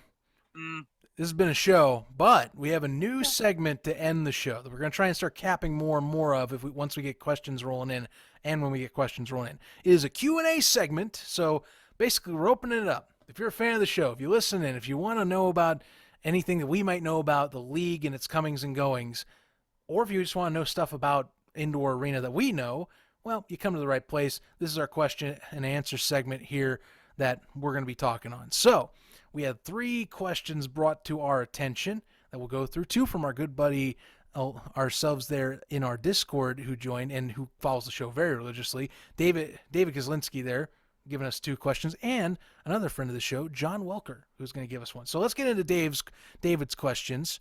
Question number 1, Jim. Here we go. He's doing some research on the league, and his question, it comes about based on a post with Front Row Sports. Now, if you don't know Front Row Sports, they are a agency that does a lot of the spring and football league type of player representation. They also represent Coach Resignalo with the Carolina Cobras. They have a partnership with the Carolina Cobras, and so the question David had was, is this a normal relationship between teams where you have, say, an agency and its player and its coach team matchups kind of come together in partnership or collaboration? And Jim, we discussed this a little bit, and we kind of the same consensus on this. Because I don't know about you, this is the first, like, this when it was announced in October, first I've seen it, and I'm newer to this than you are. Well, it's not common. This is very rare that a agency sponsors a team. But I think what David's trying to get at is it kind of shady for something being like this done. If they don't violate any rules, like, only lock up a certain amount of prospects to only go to Carolina besides any other teams, and it's not an issue. This was done in October of last year, so if the NAL hasn't done anything now about it, they're not going to do anything about it. But right now, this just looks like a sponsorship. That agency has a lot of players in the National Arena League, throughout the league itself, and throughout all the other indoor leagues and even outdoor leagues as well. But yeah, it's because of their connections with Coach Rez, and that's only there may be a couple other things that are connected to. I think they're connected with a local hockey team in Carolina as well. I think that's another team that they are associated with. But honestly, it's not a big deal, and yeah, it's not common. You don't see players associations and agencies becoming sponsors in the National Football League for certain teams. That would be, major red flags everywhere, but not for arena and not for minor league sports. But it's kind of rare, but there is a connection between the two. That's not just this year. They've been connected for a couple of years now. Should give a shout out to Jesse Heininger, who is the president of Front Row Sports, by the way. He has a great relationship with the indoor and arena football community and with the NAL. Started out with the Richmond Rough Riders before they became the West Virginia Rough Riders and helped build up Front Row Sports. So shout out to him. This is kind of a cool partnership when you think about it that way. I want to see how it plays out and what they do together. So, we'll see. Right now it's been a lot of promotion. And of course, Coach Resinalo is under Front Row Sports. So that's already that deep connection between the two, between the agency and the coach itself. They do have some players under their wing as well. Should be interesting how that develops over time. David had another question as well, and David, we appreciate your questions. Indeed, love that you tune in the show and interact with us. We enjoy talking with you. So shout out to you, good sir, for being such an awesome listener on the Inside the Walls podcast. His other question comes down to league financial stability. I'll read this off in terms of just kind of the summarization of it, or at least the main question on here. David says, I am curious as to what you and Jim feel is the status of the NAL today in terms of financial viability. Well, I said stability. I'll reiterate, viability is what I'm meaning. So coming down here, we always come down when it comes to NAL and other arena leagues.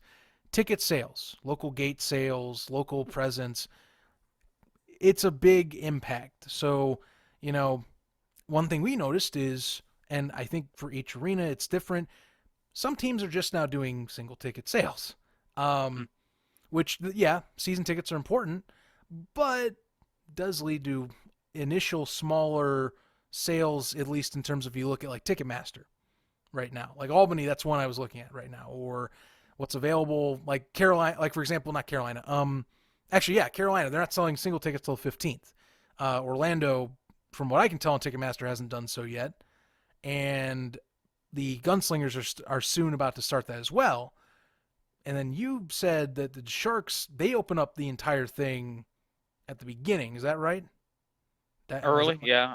I haven't checked their website lately, but they're usually one of the first teams to really start doing it. I think the thing is he's asking, so we came out of the pandemic year, shortened, restriction crazy. Everyone's now at 100 capacity. Mm-hmm. So now it's the big year of we got to prove that everyone is on the same page and is pushing in the right direction. Yeah, everything perfect. Yeah, last year, a lot of people don't realize only 2 teams in the National Arena League last year were at 100% capacity. That was the Jacksonville Sharks and Orlando Predators. Mm-hmm. Everyone else was under restriction. And when you look at the overall body from last season, the league was in red numbers. It's just it was inevitable to be red numbers. And I keep, emphasis on this, ladies and gentlemen, is that you're glad they got a league season in, because if they didn't play a season last year, they would have lost out on a bigger number of even though they were in red numbers last year, they would have been deeper in the hole, and it could have cost the league more dearly. You look at when people think of leagues, especially the National Arena League, they always image its superior. Like, oh, I'm gonna go see the Jacksonville Jumbo Shrimp take on the Durham Bulls. Who's the superior league in that? Major League Baseball. Oh, I'm gonna go see the Providence Bruins take on the Hartford Dogs. That's the AHL team. What do you think of the NHL?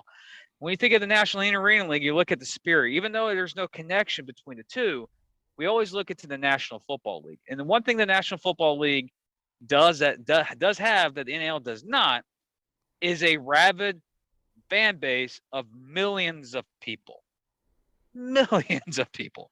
So they don't need to, subjugate ticket sales. Their ticket sales are already paid for some teams years in advance. Like Green Bay, there's a waiting list.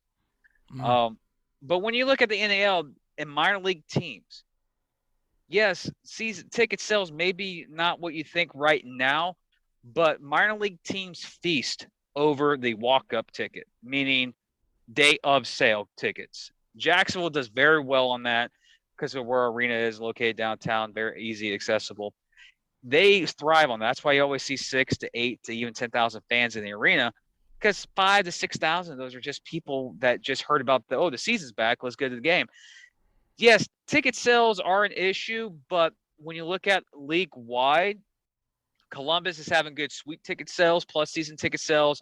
San Antonio is having good ticket sales from what we've known. Jacksonville is doing well with season ticket sales. All of these teams are doing well on season ticket sales. Single ticket sales haven't gone up yet, but you got to remember, ticket sales, single game sales always are for walk-ups.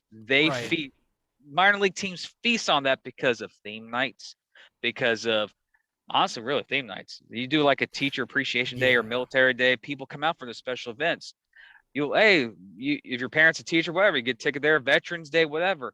They feast off of that. That's where you get bigger ticket sales for those games. Season tickets are hard to sell for minor league teams than it is the National Football League or the Major League, the major leagues. Because each and every year, me and you, Zach, know it, each and every single year, faces change in this league. Sure. Like 1 minute, like Warren Smith was in Jersey. He's now in Jacksonville. Very rarely you see a player like Mason stay in the same city back-to-back years. We can't all have Zach Brown stay in, Jacksonville for years as well. Similar deal. So selling the product is key. What we've noticed is how is the NAL stable? Is basically what David's asking. They're in a good position. They're in a much better position today than they were 12 months ago. I could definitely agree with that, just based on what was 12 months ago. and based on like last week, Levesque and Gaz and Levesque were on. Levesque said that the Albany Empire lost $700,000. They were in a hole, and he went public with that. And people were like, "Oh my God, they lost that much money."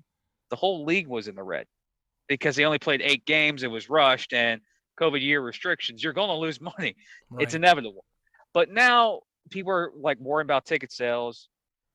The traditional teams that attract fans, like Jacksonville, like Orlando, because Orlando is at the end of last season, they were packing that building. They were getting good crowds, and I expect that this year too. I have high expectations that they will continue to keep going up and up.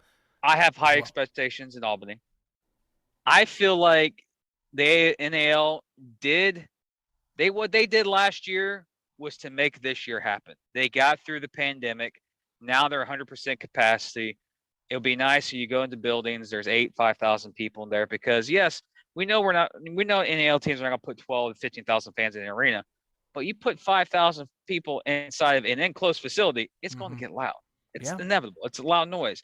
But if you're worried about the ticket sales, don't be too worried. Look at the season ticket sales, not the single game. If you look at the season ticket sales, then you realize, oh, well, this team sold 3,000 season tickets already. This team's already sold 4,000 season tickets already. Look at those numbers. You also get more guaranteed money that way. Correct. Too, because you have all those tickets sold that way. Correct.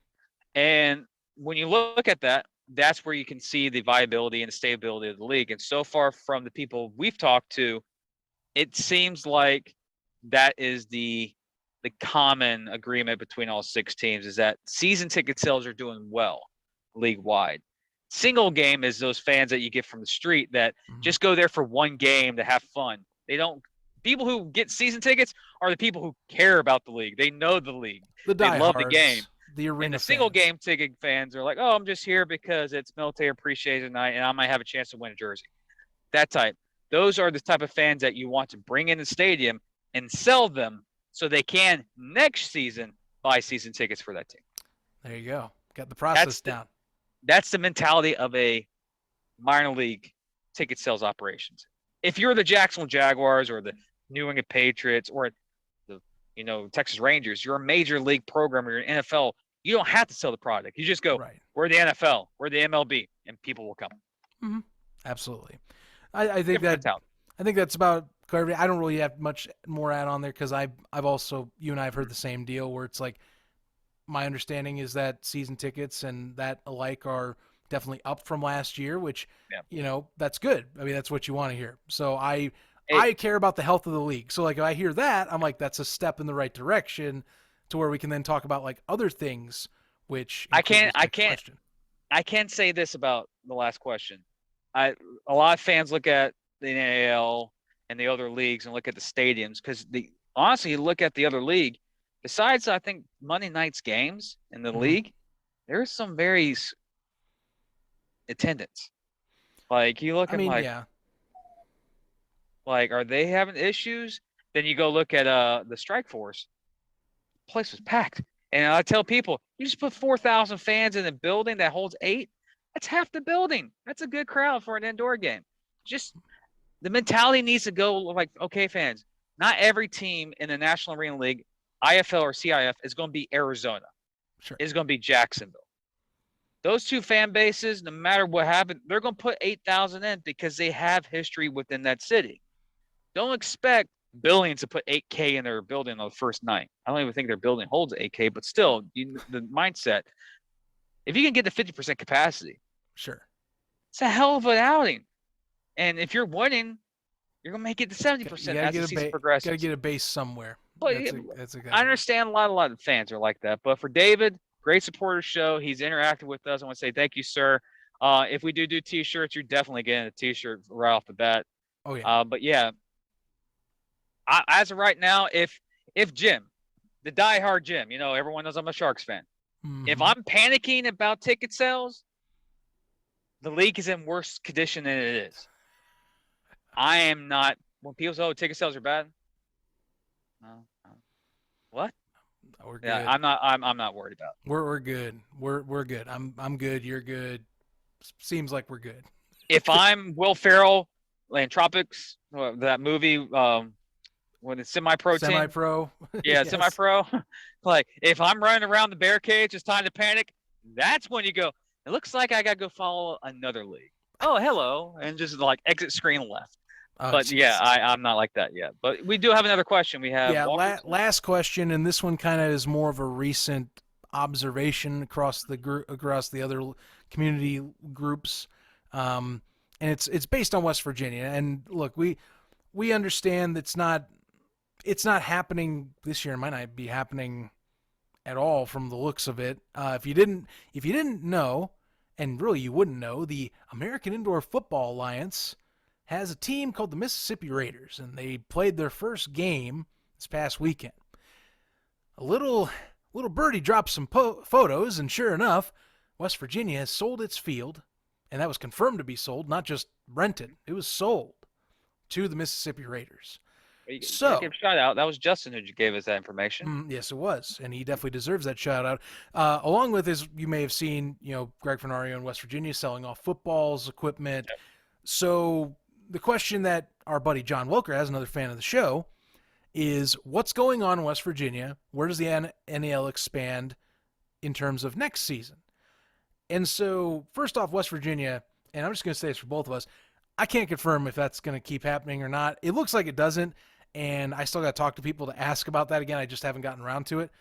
But I'm going to say right now, it definitely doesn't look like it's happening unless people are okay with buying new equipment, which a new arena turf is kind of, a lot. I mean, you can buy an old turf, but they kind of had that. So I'm saying no. The benefits of being in the know, Zach, we'll find out our answer with the next trust me. After this episode, I'm going. Trust me, I'm going to ask after this episode. I just didn't get around to it. I'm doing prep for spring stock too. For those that didn't catch that when we were talking about it, but right now, just with what I've seen, I'm going to say no. It looks like they finally threw in the towel, unless someone wants to invest a lot into buying new stuff. That's it, Yeah, the old LA Kiss field has made a journey around this country, hasn't it? Yeah, it is now in the heart of the South. Yeah. I'm going to side with you. The information coming out of West Virginia has just gone stale. We were a couple months ago, it looked like it was inevitable that Ron Tradigo and his ownership group were going to take over the West Virginia Rough Riders, and it just went silent. I think a lot of that comes down to that. I think the stadium reno or the arena reno. The renovation. Honestly, if that didn't happen, I think we'd be talking about a different story right now. Yeah, correct. But the Willing Nailers, the local hockey team, still plays in the building right now. Exactly. They're the main team. And I think right when the ECHL season ends, that's when the renovation begins, and that will be right in the middle of the NAL season. So I think that's when the renovation begins. But yeah, as much as we want West Virginia and that fan base to be in part of the league, it's sometimes if you play in a facility that needs massive upgrades, it's not really a good business move to start, planning to build something before massive upgrades need to be built. Right. Is it out of the question that West Virginia has done? It's still out. But of right now, if you put a gun to my head, hopefully you don't, and tell me the answer to the question, is West Virginia coming back? I'd be like, no, no, and they're not going to come back. I think it's still a good market. It's just that you'd have to find someone else to. I don't know if Ron and company will go now. Like I said, there's a lot of stuff that you can't just buy off the old ownership for a discount now. It's like new things you have to go buy. Oh yeah. Unless if they're okay with that, which I mean, maybe, but soft maybe is how I look at it right now. He's only started 3 teams in the NAL. So I mean, that's fair. That's what he's doing. So he is kind of the creationist of many teams right now. And I'm a person you can say, you can name the NAL trophy the Ron Tradigo trophy, because he's basically started half the league's teams. I'm just saying. But yeah, it's just, for me, the news out of West Virginia, especially their Facebook, that's usually very active, there's dust collecting on it. It's like it's no activity at all. And it maybe, and also it could be also the fans of West Virginia just had it with the management group there, being promised of being promised of so many things that they're not getting fulfilled, and that does tear apart a fan base. Well, yeah, I think if you go multiple years of will they, won't they, people start kind of going, most likely won't. Like, I mean, keep in mind, West Virginia last played in 2019. Correct. Like, they were supposed to join the league in 2020, and it's been just consistent backpedaling until now, you know. COVID hurt them the most. That's what ended it, was COVID. Because if the NAL did not cancel their season, actually played the season, Jacksonville and West Virginia would have kicked off 2020, a champion versus champion matchup between the 2019 NAL or 2019 NAL champion Sharks taking on the 2019 AAL West Virginia Rough Riders, and it's a tie game that we never got. And what was the other part of his question? Just expansion opportunities. But here's my deal with it. I haven't really been thinking about that, because usually that stuff comes up like end of season, maybe back half of the year. Yeah. I mean, I can tell you what we've heard over the off season is like Louisiana might be up for play. Like that's a possibility, and one that has some legs that I understand could be a case. Mm-hmm. I know you've heard a few things, but none of it's confirmed, so we can't really just go on and sport that out. We can't put our stamp of approval on it. No. Right. So like, there's not much, and it's mainly just because like I think the NAL just wants to play another season and get through it. See, again, like see if they have all 6 at the end of the year, which we expect that they will. I think they will. I don't see a reason they wouldn't unless things just collapse behind the scenes for some reason. But get through, play with your 6. Owners reevaluate at the end of the year and look at options. But there's only one place I know has had any legs, and that's, I believe, Louisiana. And if it's Louisiana, it's like Lake Charles was what I had heard. And that was like talked about in some groups. But that by talked about in some groups, like an owner dropped that as like an accidental comment. That's it. Not much else that I can tell that I would say I'm okay with saying. For the question, for a lot of people that are asking for expansion, information, trust me, we're like you. But to the point right now, the NAL is they're looking across the country and seeing the IFL and the CIF expand rapidly, but at the same time, they're losing as many teams as they're gaining. Well, yeah, I mean the NAL. Keep in mind, like, we've talked about their rigorous process to get San Antonio in, and owners more and more that we talk to, they're like, yeah, this is like stupid hard now to get a team in without like really getting by us, pulling a fast one, And also the NAL's expansion fees are a lot higher than the other 2 leagues, and there's a reason why.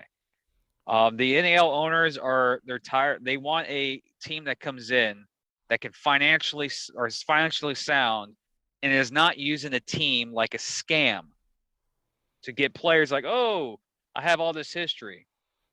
Okay, all your history, all your teams you've been with are no longer existing.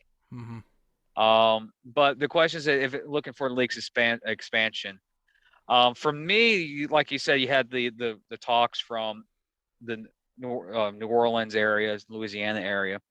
For me, because of my connections, there's been, let's just say there's a couple of teams in the Midwest, a little out west, that if the NAL came calling, they will listen.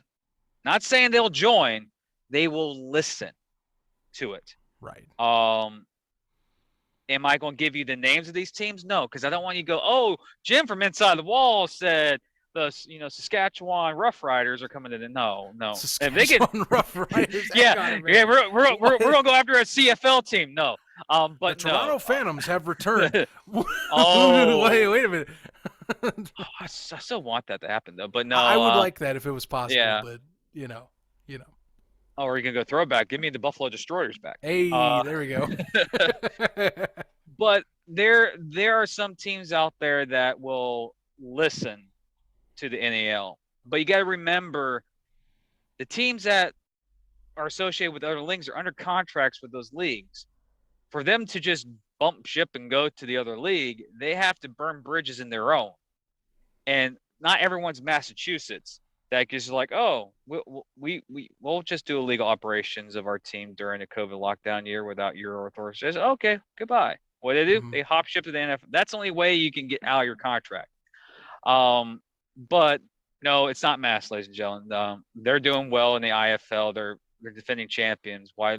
Yeah, get that. I mean, yeah, they're like a by proxy NAL representation in that league. So they've been in existence for 3 years. They've been in the playoffs all 3 years, and they've won a championship. That's an organization that knows how to win. And unfortunately, I just wish the people of Worcester and Mass supported them better. Because in Boston, they only love winners. They have a winner there, and but still, they're doing a good job in Mass. But for the NAL purpose, there will be, if the NAL went reaching out to talk to certain teams out there, they'll be willing to listen. Not join, willing to listen. So the expansion for 2023, if you gave me an over-under how many teams will expand next year, I'm going to say 2. Yeah, I just want to get to 8. I just want to get to 8. I'm going to be frank. I want my dream. Just give me 12 teams, and I'll be happy with 12 teams. 2 divisions of 6 teams. I mean, heck, I wouldn't mind it. Like, get to 8 and split 4 and 4. I'd do that. 12 teams, 12 teams in East and the West, or a North and South conference. Top 6 teams make the playoffs. Yeah, but yeah, time will tell. I mean, again, this isn't really the time of the year that much expansion comes up anyway. So there's a lot of the expansion talks usually start rumors and situations start brewing towards the playoff push and either the playoffs or the championship game weekend for all the leagues, just not the NL. It's because that's when the new owners of these new teams or wherever get that itch of like, man, I can probably do this, and that's when you get everything stirring, bubbling. But right now, besides just people just like, yeah, we'll be interested, or we'll come to the table, or rumblings of rumors. That's it. Everything's rumors right now, and I can't tell you confirmation of a team or teams that are interested in the NAL because I can't confirm it. I just know that people who are connected with this situation said they'll listen, but I can't confirm it, and that's the reason why I can't say, well, this team wants to come in the NAL and the NAL, blah, blah, blah. No, I can't say that because I can't confirm it. The one thing I don't like about the NAL and the IFL and CIF and the AFIA and AP, God, there's so many freaking leagues. Yeah, someone would drop like, oh, expansion rumors. This team is going to the NAL, and you go, oh, right, that's cool. Then you start looking to it, go, where are you getting your information from? That's not accurate at all. We're not going to be like that. Just like with the expansion. Thank you, John. Is it John Walker you said? Yeah, John Welker. Thank you. But right now, I'm going to just tell you right now, if you watch our Discord, if you NAL fan page on Facebook or even our page Inside the Walls,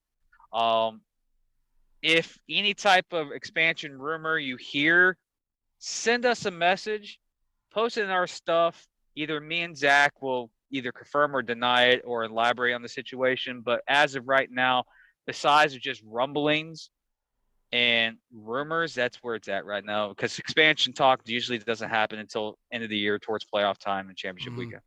Yep. Well, I think that's about going to do it. Thanks for the questions, guys, and thanks for the show. Yeah. It's good to talk with you and be on here with you as always, Jim. It's one of my favorite parts of the week. Oh, really? Was it because of me? Oh, I love doing podcasts. I love talking arena football because it doesn't get enough conversation anyway. So pushing it in that direction. It doesn't get it out there. It doesn't get enough conversation even in a city that has an arena football team. Well, let's hope that you change that. Is all I can tell you. Oh, me being the mouth of the South. Oh, no. Thanks, everybody, for tuning in. Appreciate it. Be sure to follow us at InWallsPod. Again, at InWallsPod on Facebook, Instagram, and Twitter. Subscribe to us on YouTube if you haven't already. By the way, remember, we hit that 100 subscriber mark. We're going to be giving away 2 tickets to a National Arena League game of your choice. So you just got to subscribe and let us know when we draw. but we're getting closer. We're pushing that 40 sub mark really right now. Like I said, if we can get to 100 before the season and give away those tickets, I would really love to do that on a show. So let's see what we can do that with then. And also just check out our Discord as well. Again, trying to get and build up the community in there. If you want to talk about the show, you want to talk about the NAL arena in general, you want to follow along with Jim giving you updates in there because he's been doing that lately since it started up. He's been getting news pieces, dropping in those separate Discord channels. Check it out. He's really been keeping it up to pace. And also I might be dropping some nuggets in there if I hear something. So yes, there might be a section there called Nuggets, which would be NAL rumors and stuff I hear that I'm told I can release. But I won't give you information if someone says, hey, we're going to give you information. Okay? Don't say anything. There you have it. Well, I'm going to say, guys. Well, folks, that's going to do it for our show then. Thank you very much for tuning in. For my co-host, Jim Renier, I'm Zach Common saying so long. And remember one thing, though. Just don't be a jack out of the box. Going to put that on a t-shirt. Until next time, stay tuned.